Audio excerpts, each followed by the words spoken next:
Oi, pessoal! Nesta aula, nós vamos aprender um pouquinho mais sobre forma jurídica e enquadramento tributário, para a gente poder preencher corretamente aquela primeira parte do plano de negócio. Eu e o professor Tedini, nós percebemos que alguns grupos tiveram dificuldade em indicar adequadamente a forma jurídica e enquadramento tributário. Por isso, ele me pediu para fazer uma aula, na qual eu explico rapidinho sobre esses temas, que é a forma jurídica e enquadramento tributário. Vamos lá? Essa imagem que vocês estão vendo aqui na tela, ela resume a aula inteirinha.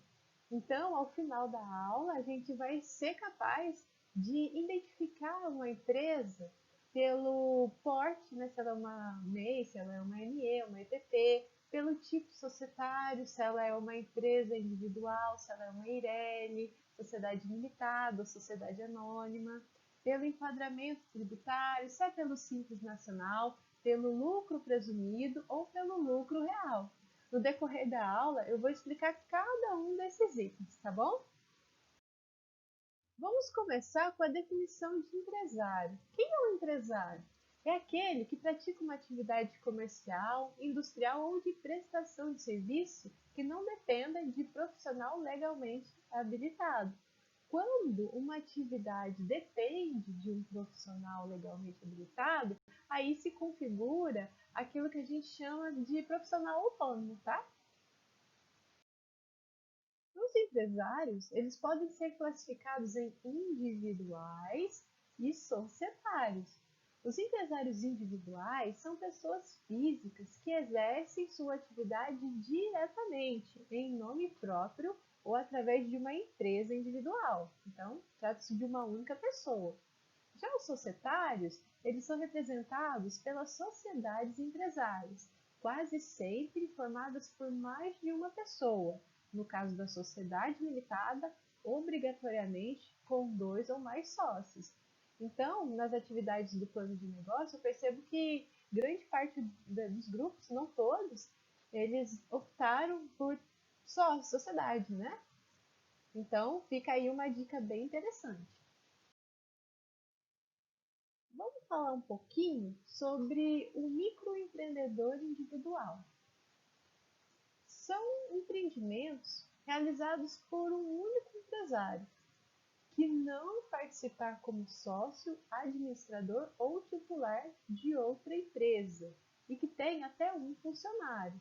Então, para um negócio ser enquadrado como MEI, o empresário ele não pode ser sócio ou administrador titular de uma outra empresa. Tá? E também pode ter mais de um funcionário.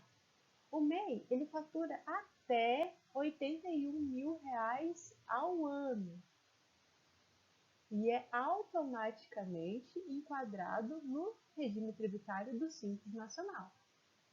E há uma lista de prestação de serviços ou vendas que se enquadram em microempresários individuais.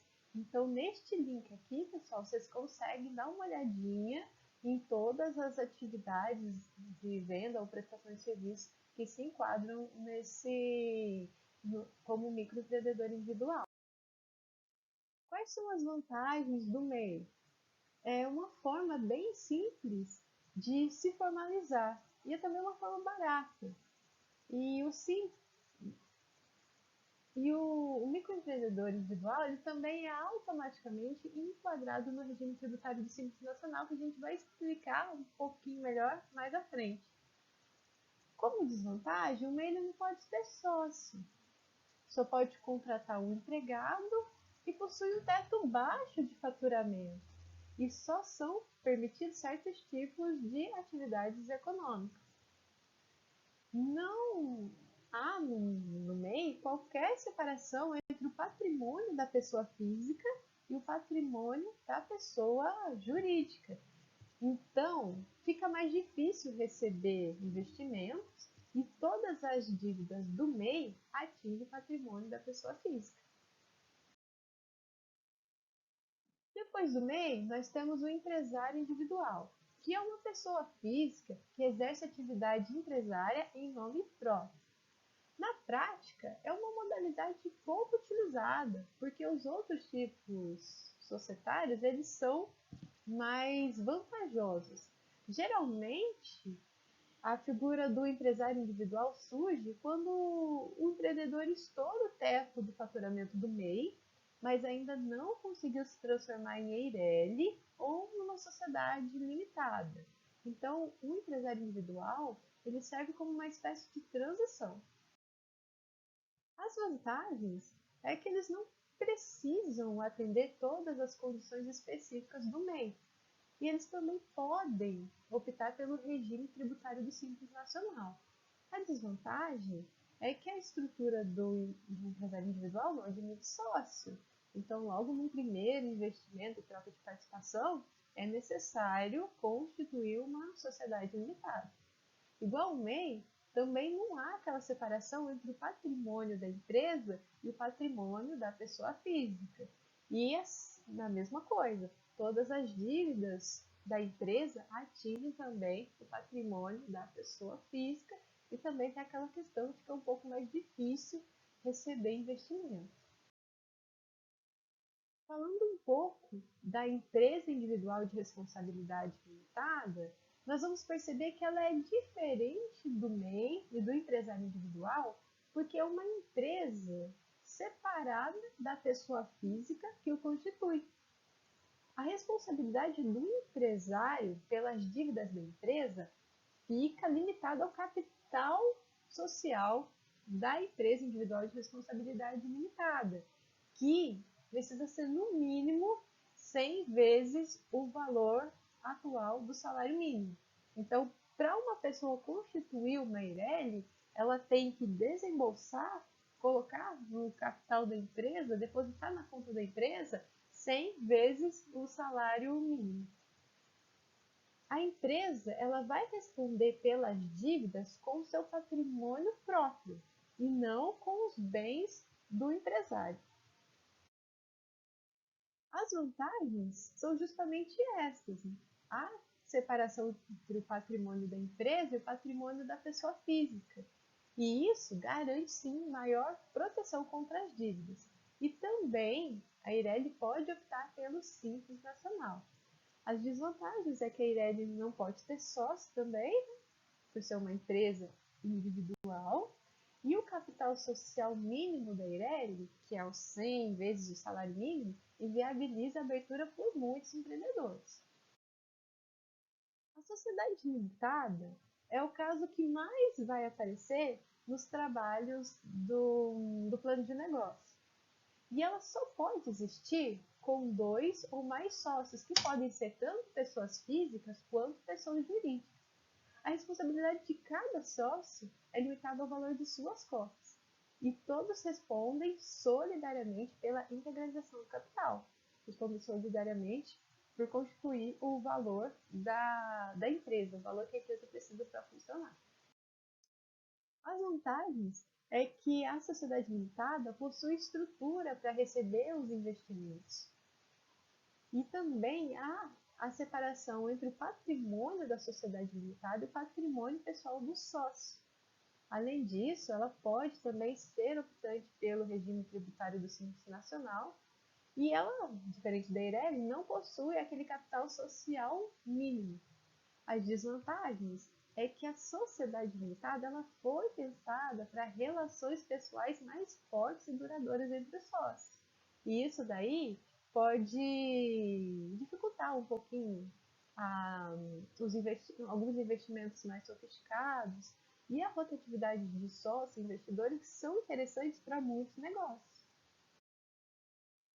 Agora, falando de sociedade anônima, vamos pensar o seguinte: a empresa ela cresceu, ela se tornou cada vez mais complexa, mais expressiva no mercado e ela irá receber investimentos maiores e mais sofisticados. No caso, a sociedade anônima, ela, os sócios da sociedade anônima, eles passam a possuir ações e uma série de novas obrigações legais, burocracias são acrescentadas. É uma maneira bem interessante de captar o dinheiro do mercado para a empresa. Um exemplo que eu posso citar é, vamos pegar o Magazine Luiza. Em 2015, por exemplo, uma pessoa que comprou um iPhone, vamos pensar no iPhone 5, se ela tivesse pegado aquele mesmo dinheirinho e tivesse investido em ações do Magazine Luiza, hoje essa pessoa seria um milionário.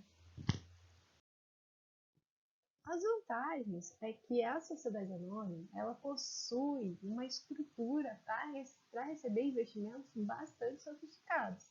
E há também a separação entre o patrimônio da sociedade anônima e o patrimônio pessoal dos acionistas. As desvantagens é que o custo para manter uma sociedade anônima ele é bem mais alto e ela não pode optar pelo regime tributário do Simples Nacional, devendo pensar no lucro presumido ou lucro real. Agora, a gente vai falar mais especificamente sobre os regimes de tributação. Há basicamente três regimes tributários: o lucro real, o lucro presumido e o Simples Nacional. E um bom planejamento tributário para a empresa, ele começa na escolha do regime de tributação mais adequado. Então agora nós vamos conhecer os detalhes de cada um deles. O Simples Nacional é um regime tributário mais simples, no qual as empresas elas podem se enquadrar de diferentes formas, de acordo com o porte.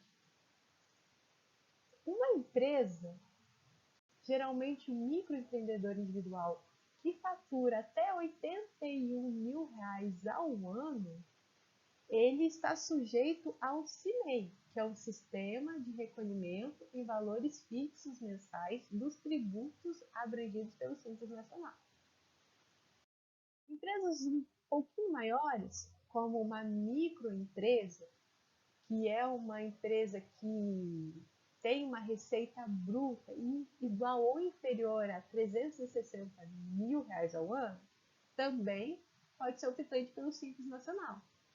E uma empresa de pequeno porte, que é aquela empresa que tem renda superior a R$ 360 mil ao ano e igual ou inferior a R$ 4.800.000 ao ano, também pode ser optante pelo Simples Nacional.